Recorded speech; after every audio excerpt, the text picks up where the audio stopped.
Welcome to the Modern Watchman podcast, where faith meets the front lines of culture. We break down what's happening in the world, what's behind it, and how believers can stand strong in truth. We're not here to fear the times, we're here to understand them. Because being watchmen means staying awake, staying ready, and staying grounded in the Word. Let's get into it. Welcome to the Modern Watchman podcast with Tom and Wendy. Hello, we are back after a little break. I had to go out of town this weekend and I was way too busy. And I thought we were going to be able to record something, but we are not. But that means we've got some catching up to do with the things that are going on in the world, of which I feel a little out of touch about because I was at a retreat training. But tell me what's going on in the world. There's so much. The government's back up. That's nice. Would you believe it if we didn't even clearly determine which topic we were going to talk about right now? Oh, I think we did. I feel like just a recap of the things that have happened over the last couple of days. Like, what are the main attractions? Obviously, we are going to talk about Epstein because there's been a lot of Epstein conversation going on. But is there anything else? Is that it? That's the only thing that's happened in the last couple of days. Yes and no. I mean, all the same things are brewing. There's protests, large protests in Mexico in regards to the corruption of the government. Really? And the corruption of Mexican government? Yeah, I don't know about that at all. The president, she's a female. She likes Trump, right? I think so. Does she? That's not who I'm thinking of. Oh, what do you mean? I'm thinking of the Venezuelan opposition gal. Oh, yeah. That likes Trump. Okay, there's protests in Mexico. There's the Caribbean is still heating up. The Gerald Ford aircraft carrier arrived. Popped up right outside of Venezuela's door. There's been a few, there's continued to be a couple strikes. I think every day or every other day. On we've boats? done something. Not on the Nothing mainland. on the mainland yet that I'm aware of. Do we have boots on the ground? Yes, and the president of Mexico is Claudia Sheinbaum. Sheinbaum. Classic, good old Spanish name. Oh. And does she like Trump? I don't know if she likes Trump, but she is very open. What I heard is that the Mexican people believe she is openly friendly to the cartels. Okay. And they don't like that? They don't like that. But so it's weird. They are protesting her. They are protesting her, but the Mexican government's corruption. Ironically, it's interesting because it's the more I've learned about our own government, it's our own government is as corrupt as these governments that we think of as super corrupt. You're just learning that? Well, no, it's just we think of Mexico as oh yeah, it's pretty much run by the cartels, and you can never get the government back because they just tear this person down, or if a good mayor gets elected, well, they last maybe 2 months, and then they're riddled with 172 bullets. Oh. Gosh. Oh yeah, I just watched Assassination yesterday on. Okay. I forget on what platform, of a new mayor and his wife. Where, in Mexico? In Mexico. And, every now and then someone stands up and is we're going to, run these guys off or whatever. And, they last however long. Maybe in the last 3 weeks, there was another one, a younger guy. I want to say they killed him with his baby, his toddler in his arms, at a party. It was wild. Goodness. But either way, they're pretty openly corrupt. That's a whole nother subject because I was thinking about today how every time we start a podcast, we talk about a whole different podcast we could do some future day. We've got a lot stacked up. We're not short on topics. That's for sure. I was thinking about how I'm very anti-war, but I am also, I find myself contemplating war. No, an imperialist foreign policy. but like more of a purist imperialist Love how you policy. say that as if it's not like a very aggressive statement. It is a very aggressive I know, statement. and you're just like, I'm kind of for that. Why don't you explain yourself? Well, basically, like I am very anti. Like we spent 25 years nation building, right? So we like took over Iraq and we established a government and we funded every dollar Yeah, but that's of not another really what government. we were doing. We're just like laundering money. Well, yeah, but like that was nation building, and we did it in Iraq, and we did it, and we had to rebuild the Look at us electrical go. grid, and we It's had to going rebuild so well in Afghanistan. all that stuff. And then who benefits? If anybody benefits, we basically allowed like European companies to get like the oil contracts in Iraq and all this stuff. Is like super dumb, and we should have. So basically, I'm like, if we're going to do that kind of thing, I think that it needs to be in proximity to our nation Okay. with, and this is like off the top of my head. So We need a nation build for America first. No, not nation build. Well, our own nation. So it needs to be something that could be folded into the United States, even in the long term. We need to invade and conquer. I didn't say need to, but when the opportunity arises, and I think we miss some opportunities. For example, the Spanish-American War, way back, I think it was like late 1800s, early 1900s. We should have taken Cuba. Cuba should have been American territory. During Polk, the Treaty of Guadalupe Hidalgo, where we got basically what is Texas and the Southwest, we arguably should have taken all of Mexico then. We had it. We basically gave it militarily. We gave land back. And, you know, you'll learn in school that we stole the land, right? You know, well, the Spanish were basically what is now Mexico. So they are not Mexican. The Spanish were not Mexican, right? They're invaders too. Right. And I guess you could say the Northern Europeans that invaded North America beat the Western European Spanish that had invaded Mexico. And we were at Mexico. We took Mexico City. And one could argue that we never should have, you know, Mexico should have been the United States of America, all the way from the Yucatan, you know, up, and Cuba as well. So, but those were missed opportunities. I'm not saying we should go looking and just like, oh, we're just going to invade Cuba today because that's how we feel. But I am for, if we get in these entanglements and we have no choice, but I'm not for paying for them to have a government of their own and still potentially end up our enemy, like Afghanistan and Iraq. You know, where Cuba's in our backyard, they're a quasi-failed state, they're communist and sympathetic to our enemies. If there ever was a time where, for true national security interests, we had to invade Cuba, I would say we need to flood it with Americans, you know what I mean, and assimilate it into the United States of America over time. So colonialism has been very vilified because of the woke agenda through history and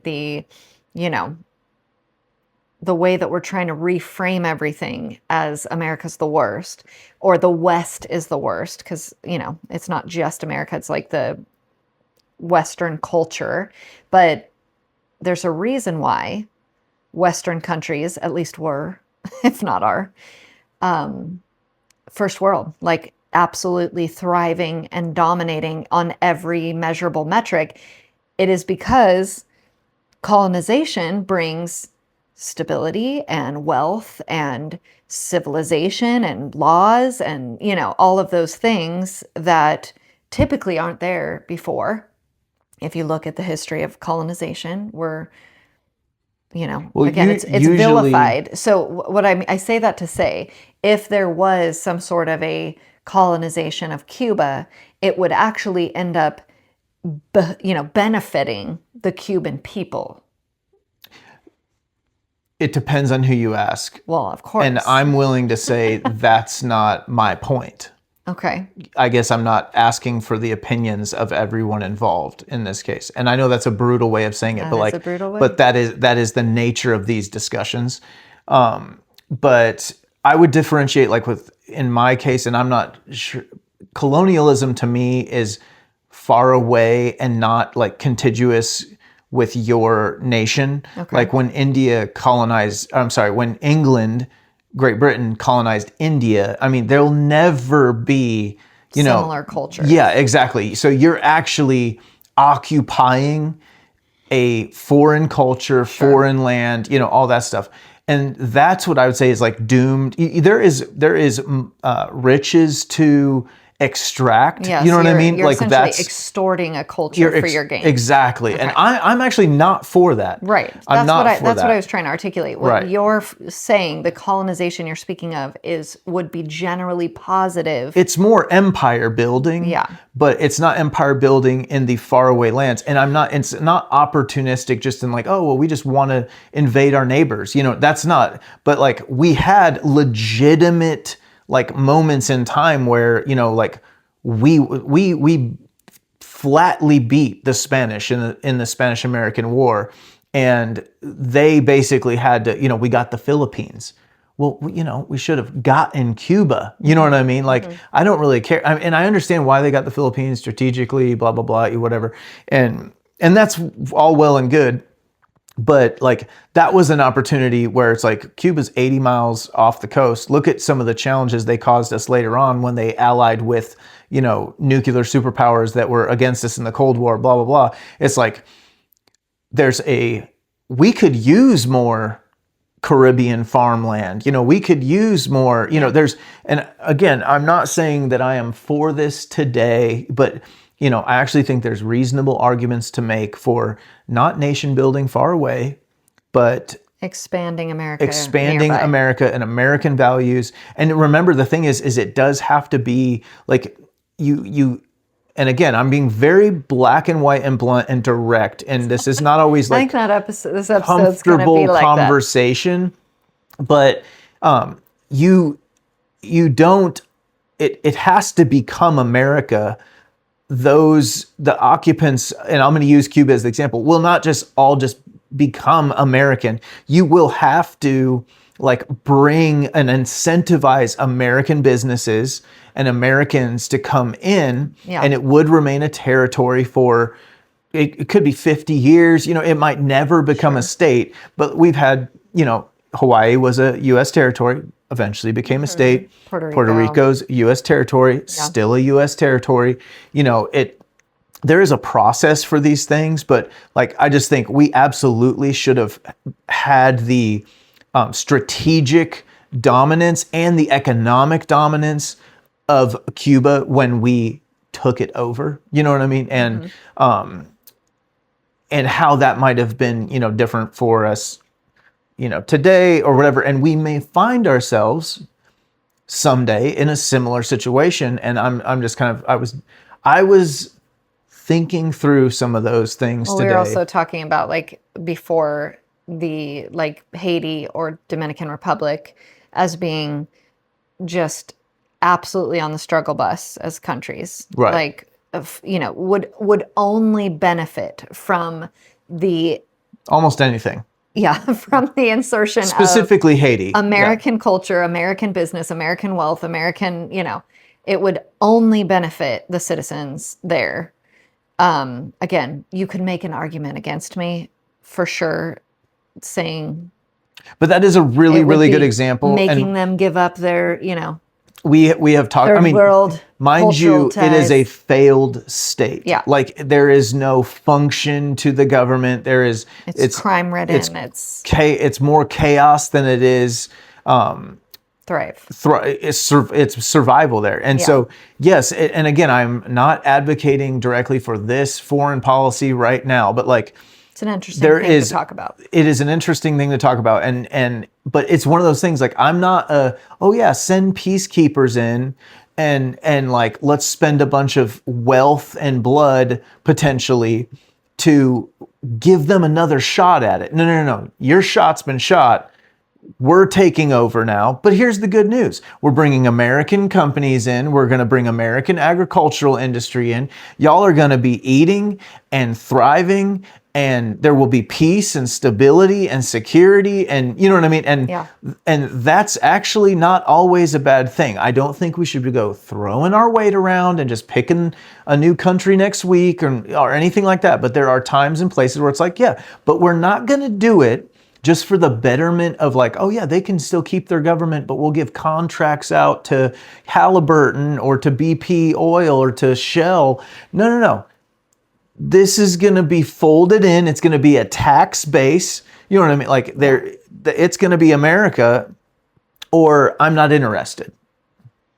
Well, that's some future conversation. I wouldn't be surprised if it's going to come up again. And obviously Trump had some wild stuff to say about the 51st state with Canada. So that's like, it's not that wildly out of like sorts to discuss, because we actually like had that discussion in some ways. We at least joked about it. I don't know that was a serious, real conversation. I think he was seriously using it as a strategy. As he does. Absolutely. Yes. But I'm just saying, having that conversation. Well, and also dealing with, the reason why I was thinking about it was Venezuela. Now, Venezuela is geographically, there's a lot of countries in between us.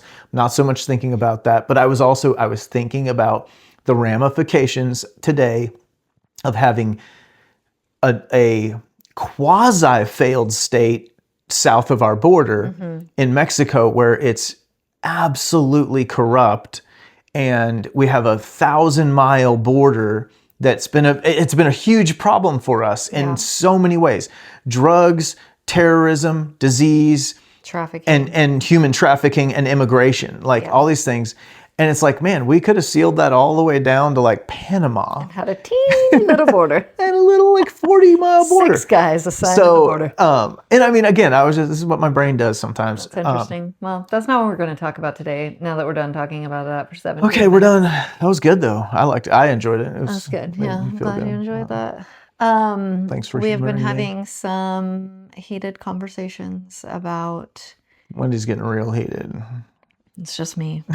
Obviously, about I won't even say, we agree, Tom and I, about Epstein and about... Are you backtracking? No, I'm not backtracking. We agree about Epstein. We agree, and we're going to talk about what I mean when I say this. We agree about Epstein. We agree about, obviously, I love Marjorie Taylor Greene and Thomas Massey. What we are not seeing eye to eye on is what to do about it. Okay. Why don't you explain your thoughts on those things? I think, well, let's back up a little bit further. And you said, we've had talks about, not living up to campaign promises. And we talked about everything. And then we went through and really recognized how wonderfully. But you're absolutely right. And I acknowledged all those things. Mm-hmm. But today we were talking about it on the way home. And I actually think the Epstein thing is a foundational issue. It's, to me... So what is the Epstein thing?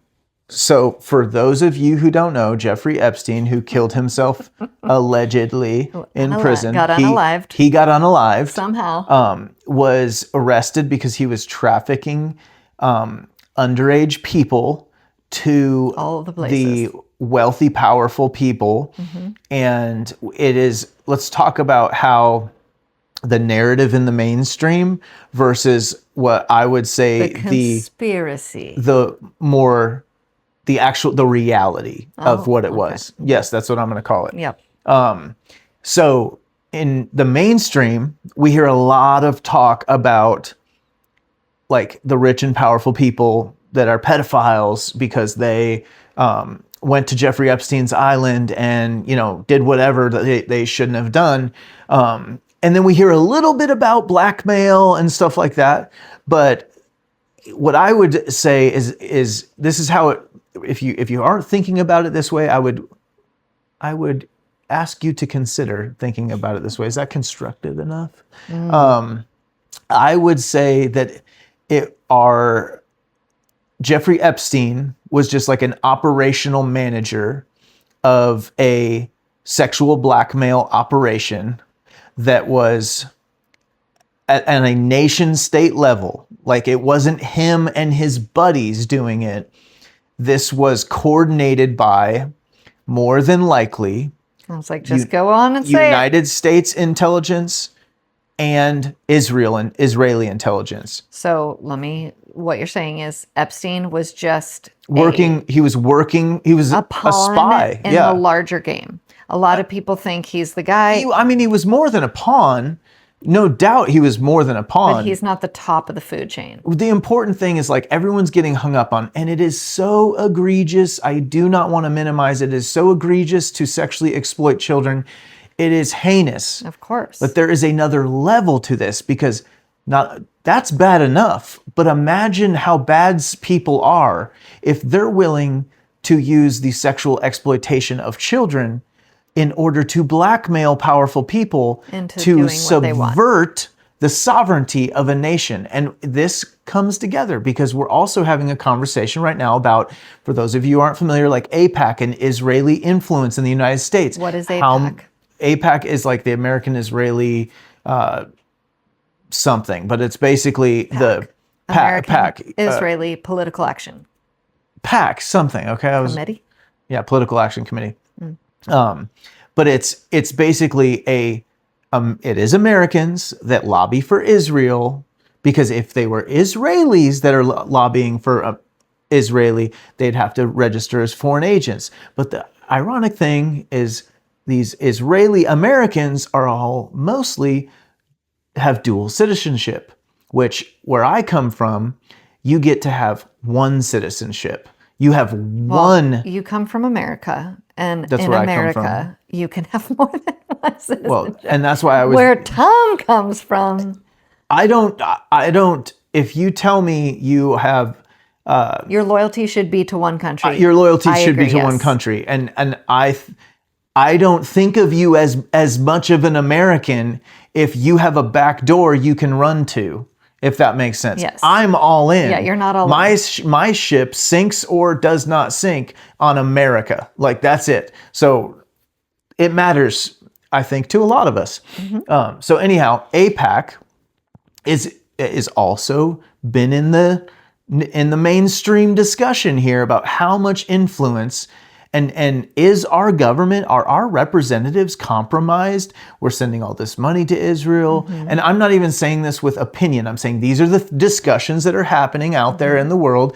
How much money we're sending to Israel? Are we supporting like this genocide of Gaza? Like, and we don't seem to be able to tell them to stop. And 65% or 80, what was the number that we said? 380 something of our representatives receive donations from AIPAC. Mm-hmm. And, Trump has implored Netanyahu not to do anything else. And then he did it. And it's How is that ceasefire going?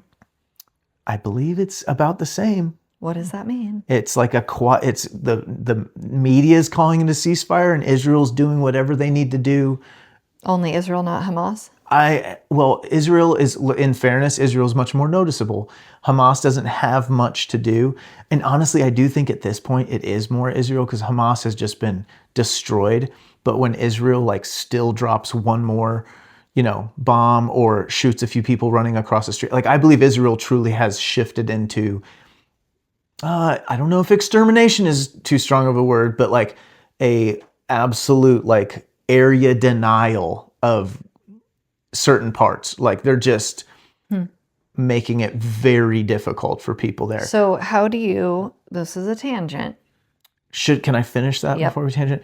So we're having a lot of discussions about influence of Israel. Mm-hmm. And meanwhile, in the background, people think it's not necessarily the hill to die on is this Jeffrey Epstein stuff and release the Epstein files. Well, I actually think all roads lead, these two things are connected. Mm-hmm. Now, this is a hypothesis, but I believe that the reason why we can't put our finger on why Israel has so much influence over our representatives has maybe a lot to do with the the pedophilia, sexual exploitation, blackmail scheme that Of our leadership. and I want to be clear, I am not just blaming Israel. I believe beyond a shadow of a doubt that American intelligence and Israeli intelligence, This is the deep we're state. together on this. And frankly, I think the deep state has expanded to include Israel. Like if we speak of the deep state that has been this like underground. It is very difficult to name because it's like Antifa when like people are like, well, what is Antifa? Doesn't even exist. But it obviously does. Same thing with the deep state. Absolutely. It's like, no, we see the fingerprints of it everywhere, but it's not the deep state would be like the permanent power. Whether whoever's in charge, whoever's elected in Congress, whoever's elected in president, there's obviously certain those come and people go. and power and influence that remains. That's the deep state. So now it has expanded to clearly include Israel. And I don't mean now as in recently, just now in our consciousness. And I would say that it's hard to even to differentiate because the more and more I learn about our intelligence agencies and the intelligence agency of Israel, the more we realize how evil it is. Well, and the more like these are career bureaucrats. Yeah. You know what I mean? They're there no matter who's And they have the most access to all the deep, dark secrets and to all the levers of government to pull and all the back doors into every agency and all the contacts into, you know what I mean? Like, so I'm really like the intelligence agencies have grown to a point that like if they aren't the heart and brain of the deep state, you know what I mean? Yeah. And I believe that's where like the power centers sit of the lever pulling of the deep state. Now it is not as simple as saying that. I'm not saying that just the intelligence agencies run the world or run the country, but they are clearly like a massive part of that permanent state. A disclaimer on when we say Israel, we don't mean the Jews, the people. We are speaking of the corruption in their intelligence agencies and government systems, leadership. We're not talking about all of the Jewish people that live in Israel. No. It's not even that. It's like we're not talking about the ethnicity of a group Absolutely, of people. Not at all. And I think that needs to be clarified. We are clarified. talking about at the very least a government of a nation. Absolutely. Yeah. So that's what I'm talking about. I wanted to make that clarification because there is so much anti-Semitism coming from this conversation, and I think we need to clarify what we're saying and who we're talking about because... Well, it's no different, just to like put a cap on this kind of, was like, I think our government has been horrible Obviously, yes. as an American government. But I also know that I think the American people are generally awesome. Do you know what I mean? You can hold two thoughts in your head at the same time. And when Americans can do this, I'll be happy. But, only Tom can. Okay. More and more people can, but this is the holding of two ideas and being able to separate these I can these be a things are a patriot critical and love part. America and also say my government is corrupt and evil to the core. And I can say same. I don't have a problem with you being Jewish or a Jewish person, but the Israeli government right now corrupt and evil may have sexually exploited children to blackmail American politicians. Or facilitated the doesn't mean I have anything against a Jew, American Jewish person or a Polish Jewish person or whatever. Yes. And it's no different with the American government. Okay. There we go. Good clarification. So Tom believes that Epstein is foundational. Again, I don't disagree that Epstein is foundational. I think the best way I can articulate my stance on this is this is applicable in every way. This is applicable in business. This is applicable in getting out of debt. This is applicable in any strategy. We dramatically overestimate what we can do in a year, and we dramatically underestimate what we can do in 5 or 10 years. Okay. So where I think you're sitting is on the dramatically overestimating what we can actually do in a year. And I'm like, I think absolutely it cannot be ignored or dismissed, but it is a longer play. Is that fair to say? It is not something that's going to be, that there's no possible way for this to be rectified in the next 6 months, even if every single thing you wanted to happen happened.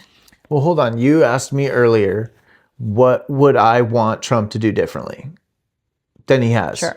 And my answer was, I want him to state out loud, publicly, divulge the fact that this is not just a group of politicians on a list that diddled kids, that I'm looking for the acknowledgement and divulgence of this is nation state level blackmail. This was an operation by intelligence agencies. This was not just Jeffrey Epstein. So you can do that. You can say that out loud. You can. First of all, there's two things to consider. One, you yourself said this is a hypothesis. Hypothesis. It's only a hypothesis to me because I am not. But you're very certain of it. I am certain of it. Tom is very certain of it. And I'm not the only one who's certain of it. Well, obviously, if there's a lot of people, Tom, that are certain the earth is flat. How about that? Okay? So Well, there's a lot more saying, evidence in my court than there is in that one. But I would love to see that debated. I'm telling you. I would love to see that debated with someone who is certain the earth is flat, or certain we didn't go to the moon, or whatever, because people are very certain about a lot of things that I'm like, I don't know. Now, well, if you're going to take this stance, then we should take a minute and start laying out some of the... I happen to agree with you, okay? But I'm saying we have to consider what evidence can be presented to the American people with such a statement, okay? We have to consider that. And we don't know what it is or isn't, and what is available or not available, what has been compromised or not compromised, tampered with or not tampered with. We don't know. Again, what I keep saying is that is easy for you to say. We do not know that, okay? One thing.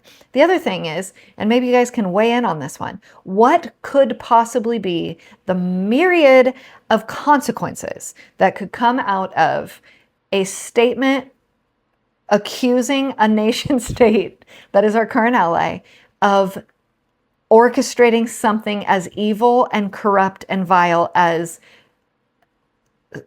undermining the sovereignty of our nation because they're doing pedophilia. Ally and name only. I'm just saying, what could possibly be some of the consequences of that? So those are two important things to consider. And you're like, I don't care about those things. No, Trump should say I'm glad you brought this up because what I have is 20 years of history of... Tom knew about Epstein before any of you. No, okay. I'm not talking about Epstein. 20 years of history of knowing. I'm talking about, like, this is a nation that... This isn't the first time they've done this to us. You're talking about Israel. Yeah. Mm-hmm. And our own... And I'm talking about both again. It is hard for me to tell where American intelligence agencies end and the Mossad, the Israeli intelligence agency, begins. Now, I know they're separate because I've heard firsthand accounts of how much the Israeli intelligence agencies piss on and look down on the American operatives. Mm-hmm. So I know they don't really get along in some ways, but the overarching leadership must get along just fine because we sure seem to team up on all sorts of stuff. Sure. All the way back to 9/11, when Israel knew that 9/11 was going to occur. They knew what was happening. They knew where it was going to happen. To tell us, Tom. And they failed to tell us. And they apologized for that. That was nice. Very quietly, like, our bad. And they said, we did tell you. But what they said was, we didn't know exactly what it was, and it turns out they did know exactly what it was. Mm-hmm. Now, our own government had its own hand in turning a blind eye to what was coming. Of course. And so it is things like that where I don't need the damning camera footage of... No, of course you this don't. Stuff. No, you're I don't. Convinced of it. But if you are Trump and you're making a statement like this... But I've seen those things over and over and over and over again. A very pro-Israeli constituents. Oh, I can imagine how hard it would be for Trump to have to say that. It's not hard. You don't get to just say it. It's impossible right now. If you're going to talk over me the whole time, I'm going to just wrap it up here. Okay. We're going to have to go to break here. You're going to have to offer some evidence, and it's going to have to be available. You're not going to just be able to make a statement like that. That's the reality. And like we say with Charlie Kirk's killer, I believe that there's more to it than what we're being fed. And you have said this, we will never know for sure. We will never be able to prove. No. You or I won't. Okay. But you don't think, somebody has this information. Okay. Somebody has the Charlie Kirk backstory. Right, sure. And somebody has the Epstein backstory. If they investigate it.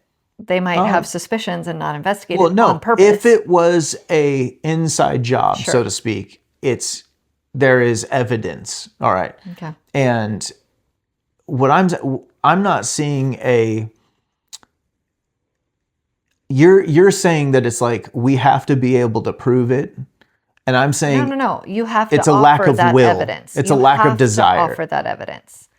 I'm saying it's a lack of desire to offer that evidence. Absolutely. Let's go off of what Trump has said in the last few weeks, going back even to August when he was like, this is a Democratic hoax. Mm-hmm. He has tried to push it off the table. Mm-hmm. He's not giving me cues that he's just collecting the evidence and that he needs more time. Mm-hmm.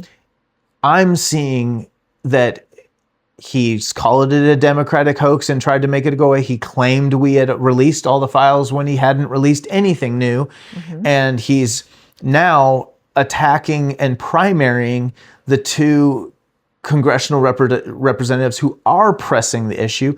And I'm not saying Trump had anything to do with this, but Charlie Kirk wouldn't drop it either. And he's dead now. So, okay. Mm-hmm. Right. So what we talked about earlier is what could possibly be some of the reasons that Trump is taking this stance. And you thought that the most likely reason was his naivete.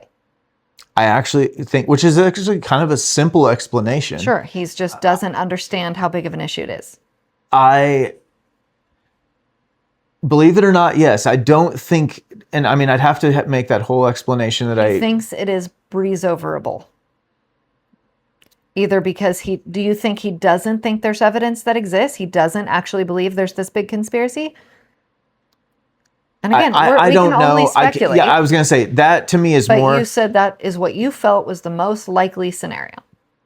So I say that to say he's not doing it per your explanation out of, he's not doing it vindictively. He's not doing it, in any shady way. He's doing it out of naivete. He's being a blonde. I cannot rule out. Of course, we can't. I said the most likely, and that's what you told me was your most likely thought. I lean on the side of like an ignorance, naivete I personally to the issue.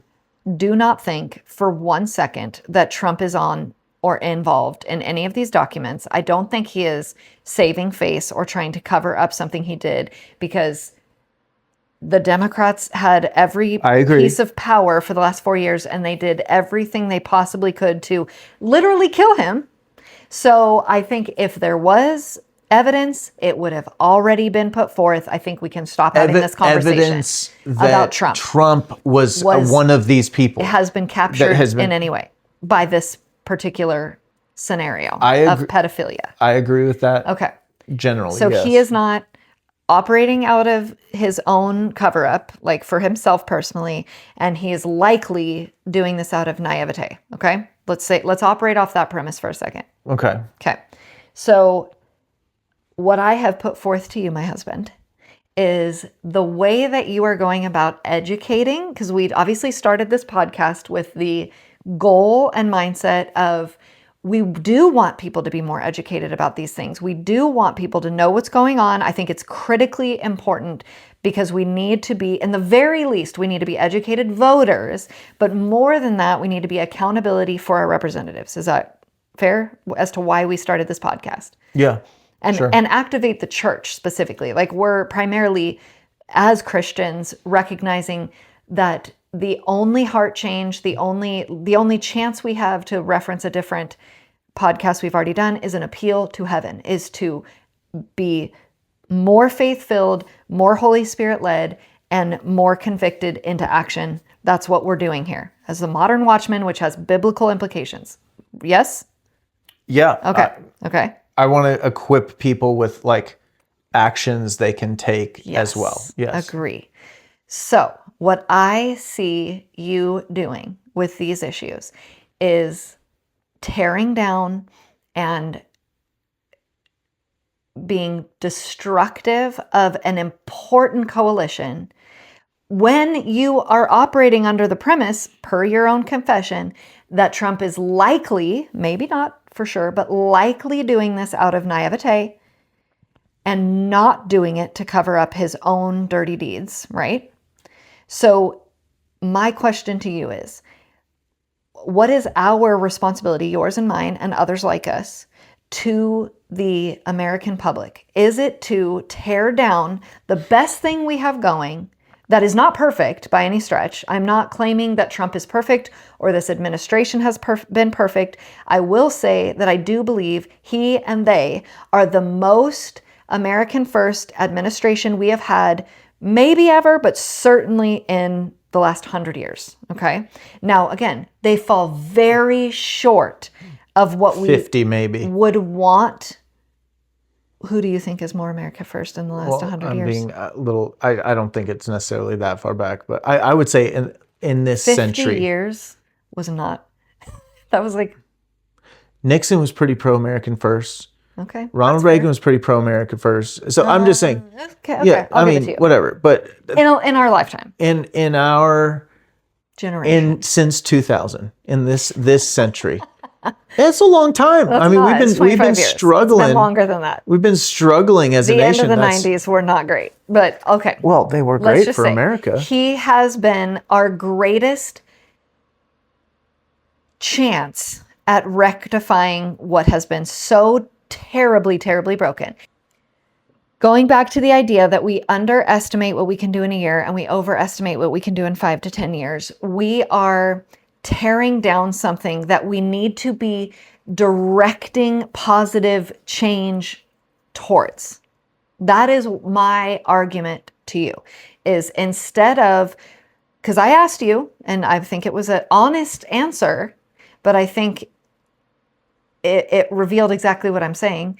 When I asked you, what is your goal? You answered to pull support away from Trump. That's what you said. No, no, that is what you said. Okay, yes, that is what I said, but you have horrifically misunderstood where I'm coming from. Please carry on then. This is I look at it as a tug of war where it's, constantly, let's use the Iran issue when he attacked Iran. I was like, I get where he's coming from. We're going to take nuclear capability away from Iran. Was I concerned that it could grow into a larger thing? Absolutely. So what I put out into the hive mind of social media is exactly that.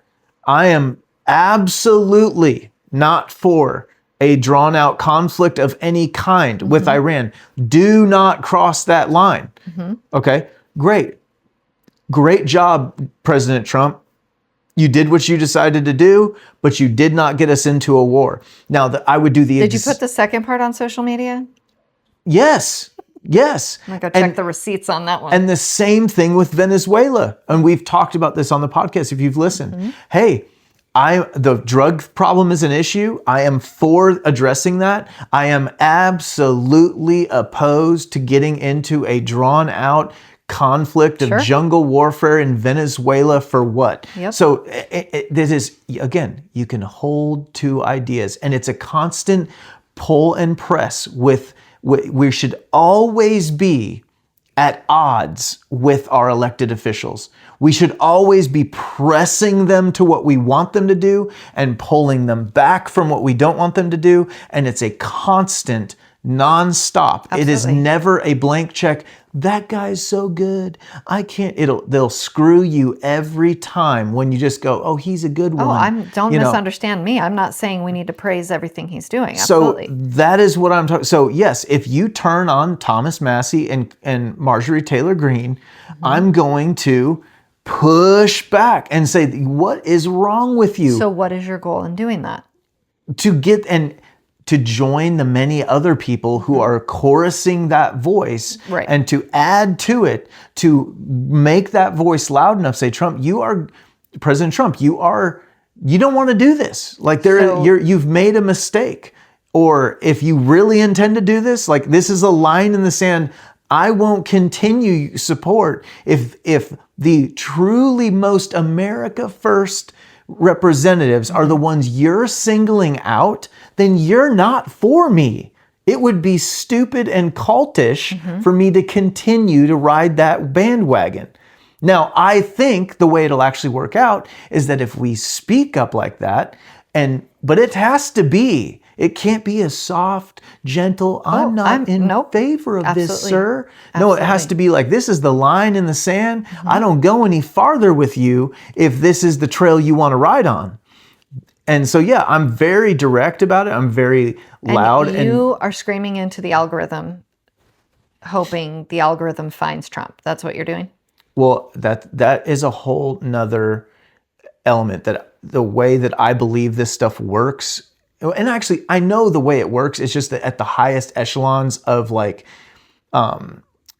you can get analytics for your business from Meta, of course, that are insanely in depth, right? You can literally tell like, do white women with bob haircuts like your product or not. You know what I mean? Like that's where we're at today. So there is no doubt in my mind that yes, I'm not saying that they sit there and go over Instagram analytics and pass around the best Instagram posts in the Trump administration, but they are very, very keenly aware of, and this, mind you, this is our first president who makes like official announcements on a social media platform, right? Kind of brilliant. So like that's where I'm coming from when I say I know he knows about this. Got it. Very clear. Yeah. So your thought is it is more constructive for you, Tom, to post something, Trump is a sellout, blah, blah, blah. I looked back. I did not post that, by the way. I didn't say Trump is a sellout. The sentiment of that. Is that fair? I mean, versus, let's do a podcast where our call to action is, hey, everybody needs to make their voices heard in this way. Trump, we don't want this. Maybe even generate something that goes viral and a hashtag, let's say. You can tell me if there's a different sentiment you mean. I said, let's call it what it is. What is the sentiment that you're trying to communicate? Well, I said Trump's betrayal of America first is right there to see for anybody who cares to look. Okay. And it's Donald Trump's Twitter post about Thomas Massey. Okay, so did you educate anybody about who Thomas Massey is or why he is an American first person? Did you say what we need to do? All you did with that sentence is tear down Trump. There's no call to action. What I'm saying is that is just destructive. There is no constructive action attached. And I feel, let's play this out. Let's say that Tom persuades 1,000 other Toms to say Trump is betraying the America First movement, spread it around, right? What happens in the midterms and what happens next election? Well, are people more activated to have faith in the system, have faith in the people, and go vote for the candidates?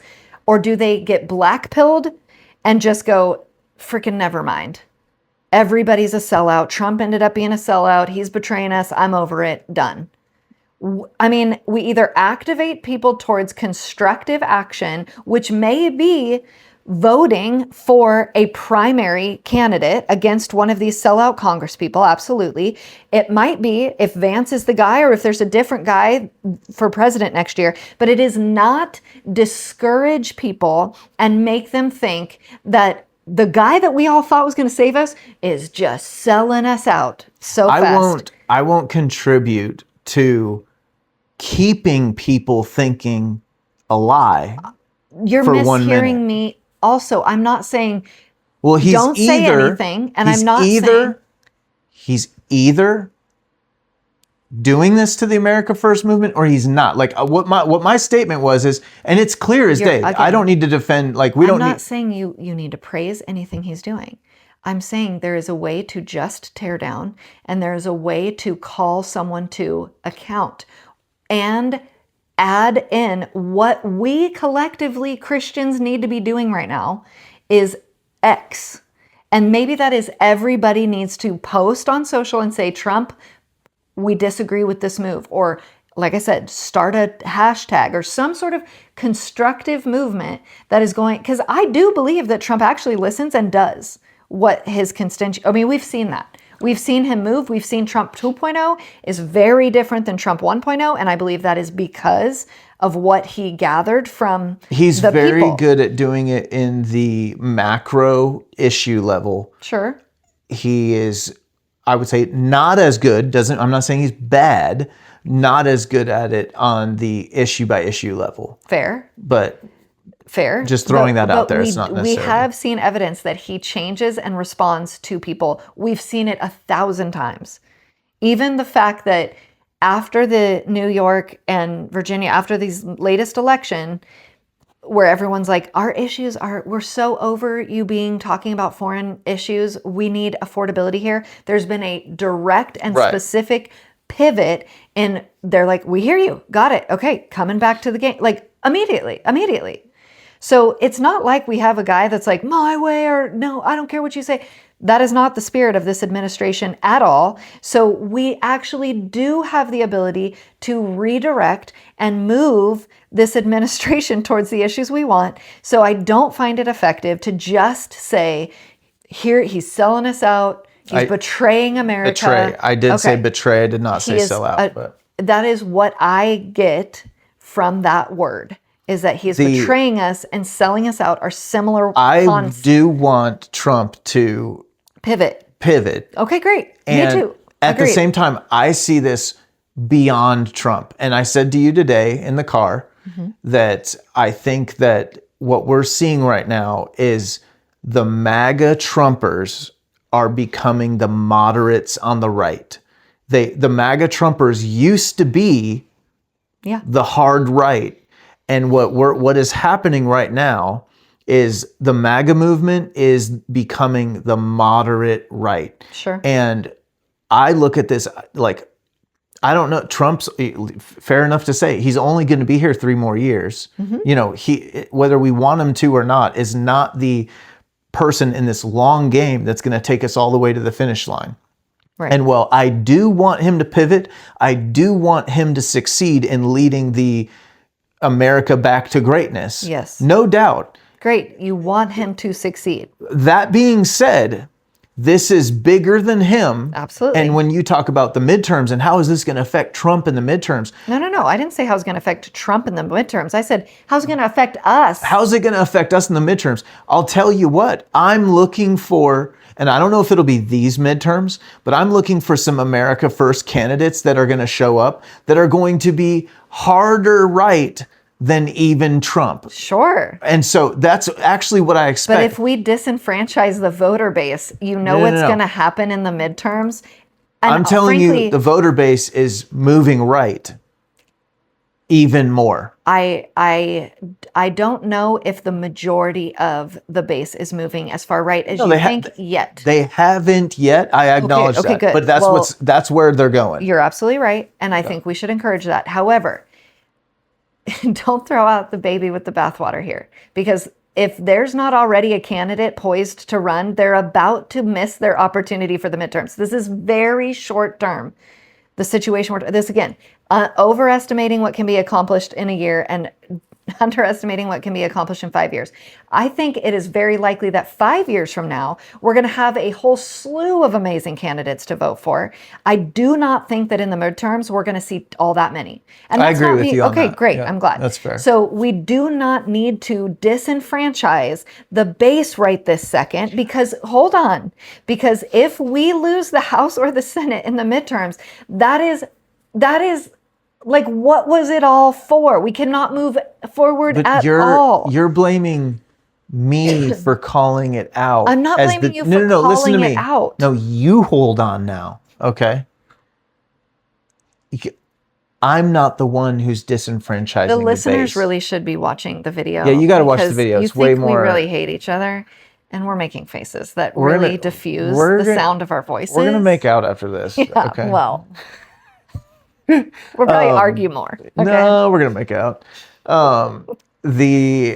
You're saying that I'm disenfranchising the base. No. Yes, I am. No, hold on a minute. No, Donald Trump Oh gosh. is Okay. disenfranchising the Sure, base Tom. by Sure. primarying Thomas Massey and Marjorie. Don't Sure. put that on me. Okay. What can you do? That's like the blaming the wife who's being beaten Oh, goodness because she gracious. burned dinner. You know what I mean? Like, I'm just saying. Okay, Tom. Sure. Trump It's is his disenfranchising choice the vote. What can you do? You even said you could be more constructive. All you are doing is being destructive. Well, I really believe that we obviously generally agree on like. Of course we do. The approach is wrong. And I said I will work on being more constructive, and then you said no, just be you're not being constructive. constructive at all. That's what I'm You're saying. being You're not being destructive. constructive at all. You are not being constructive at all. I will work on being You are less contributing. destructive. You are contributing to the I'm gonna con my pessimistic- D. Okay. Go ahead and talk.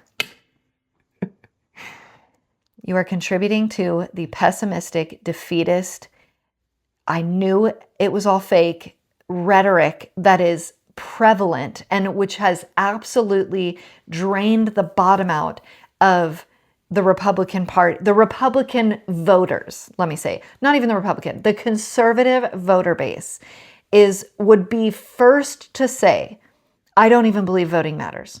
That's the sentiment we're kind of like always operating on. Is that fair? No, but Oh my you can hold that opinion. I don't necessarily hold that opinion. Then why aren't we showing up in the numbers that we obviously poll in? Why is it that they, like Turning Point, went to Trump rallies? No, I'm glad you brought that and up. nobody at a Trump rally was even Do you registered know why to vote. we showed up for Trump? Is because for once someone wasn't lukewarm. He was hardcore. And you know why there's like almost nobody Constructive, else with ideas. No, hold on. Don't say that anymore. Don't say constructive anymore. Oh. Give me a second Got to it. actually bring other ideas out here. People want black and white hardcore movement on things. And Trump was actually like, he did what he said he was going to do, and he said what he meant, and he didn't care if he got misconstrued as a racist or whatever. And you know why there's no one else who's really like managing to hold that appeal is because there's no one else that has approached it with that same like approach. Black and white, say what you want to say, don't apologize for it, and go for it. What we don't, you know where the apathy comes from? It comes from the lukewarm side straddlers who want to be nice and balanced. And when, you know what America knows in their gut they need raw, brutal leadership right now. Like black and white, 100%. Nothing else, not nice and cozy, not politically correct, but like save America, ass kicking right now. Okay. Can I tell you the difference between Yes, what Trump did and what you're doing? sure. He ran for office and said, all these things are broken and wrong, and I'm willing to go in and constructively build them back. And that's what I'm saying. That is the difference. Is he wasn't just tearing down for the sake of tearing it down, and everybody was like applauding him, and he's like, cool, somebody should step into that role then. He was like, not only am I going to tear this down, but I'm going to step in and do something different. I'm going to move us in the right direction. So if you're willing to do that, then by all means, pull down something. But if you are only pulling it down and you yourself are not willing to then step in with the answer and solution, then shut up. How about that? I don't see your point. Are in you that. for real? In relation, because I know that was like thinly veiled directly at me. No. I said, do you want to know the difference between Trump and you? Is what I said. Right. And what I'm saying is, no, I don't. This is his favorite thing to do. Is you just articulated a great point, and I don't see your point. I don't see your point. So I don't see it at all. Mainly because I take it personally, and so I don't see it. It doesn't exist. How about that? Offer a solution, offer a direction, offer a rally call. By all means, call out what's bad. And you're not wrong on what's bad. Call out what is bad, but then direct people towards something to do besides be more apathetic. Like, we're not here to build your platform. We're not here to get people to say, Tom is always saying the right freaking thing. What does that do? What does that do for us? That's not what I was trying to do. No, I know, but that is what is happening, because there is, you just get I'm trying to build my own platform. No, that's the only thing that can happen from that, is that someone is going to go, Tom's right. He always says what's right. That's great. But they don't know what you would want them to do by you saying this to them. Pulling away from Trump is just a matter of saying, you've got to either come closer to us or get us to come back towards you. Totally agree. That's the wrestling that's happening. And you see it as not effective, and I see it as effective. That's the difference. You only see it as destructive. Mm-hmm. And I say it's a back and forth. Well, I do happen to know There's more that to you it have than been that. Convicted about the way that you have been going about condescension and mocking. Okay. With no doubt, 100%. Just in general to the social media audience. Okay.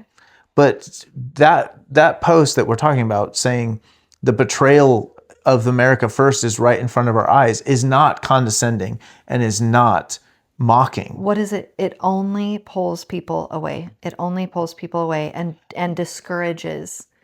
I mean, that's the reality, dude. Like, if you said that sentence and then you said everybody needs to post, we don't want this, bring back Massey, some sort of like, I'm gonna then add you're moving else someone into like that. That's what I'm saying. I'll be more constructive. Yeah, a power play where, like, now I feel like not just defeated. You're right. This is a betrayal of the American people, like wah wah.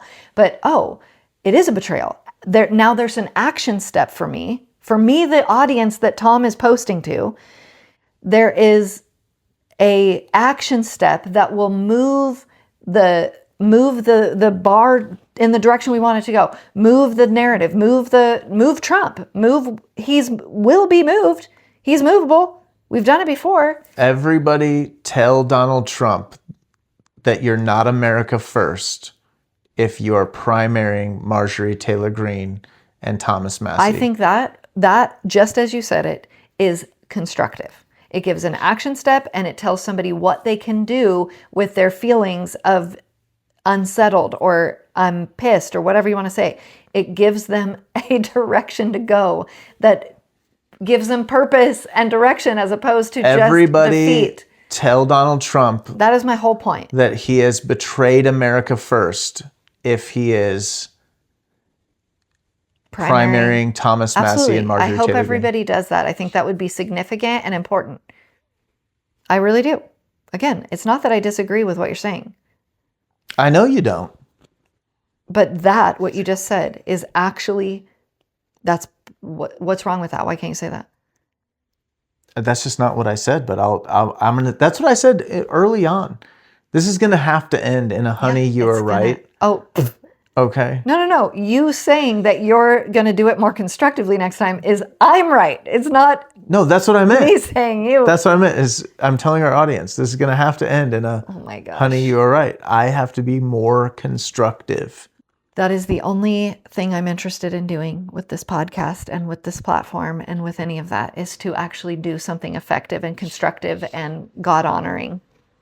It's not God honoring to just be negative and tear down. Redirect. You tell me all the time, people got to have a place to go. They got to have a place to move to. Give them a place to move to. Tennessee. It's a good one. I would love to hear your feedback. Guys, do you think Tom's method is effective or should he be more constructive? I would highly suggest not disagreeing with Wendy. Oh, meh, meh. He thinks he's like, I don't know what you think. See, again, you're just tearing down right now. I was not tearing down. You know what you're doing. Look, we got to go. We have making out to do. Blah. Okay. Follow, subscribe. Lots of making out. Email, share, all the things. We really appreciate it. Thank you so much.